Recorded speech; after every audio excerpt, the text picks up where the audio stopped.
Hi friends, in our last tutorial we have discussed the raw data sheet, how to put the data into this table. So in here we have mentioned with the general VLOOKUP formula how to get the data into the sheet. So today I'm just going to explain you to insert a table like the same format I have copied in here. With the table, how you are going to put your data into the sheet, like automatically the data will be filled into this format. So there are two types that we can use. You will select the total table, and then here you will from the top you can select from insert tables, so it will show you the range. So make sure if you have the table headers in here, you will select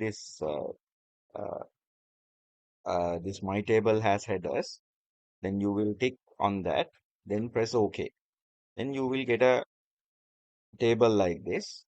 So from here you can change the format because we already have a format in here. I'm just going to put it as blank.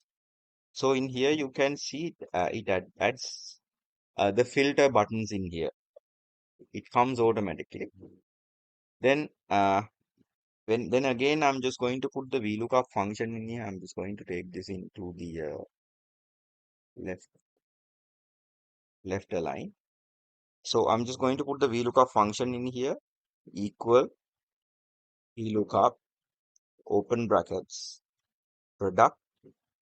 Now in here, the previous chart, you can see the cell value has been selected as B7. Now the product, the header has been taken as the lookup value in here. Put comma in the database to the received, comma 2, comma 0, the exact value you have taken in here. Close the brackets. When you press enter, you can see the total values came here at once.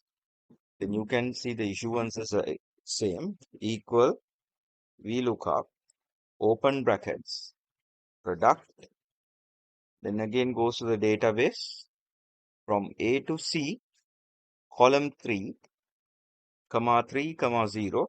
Then you close the brackets. When you press enter, you will get the data at once.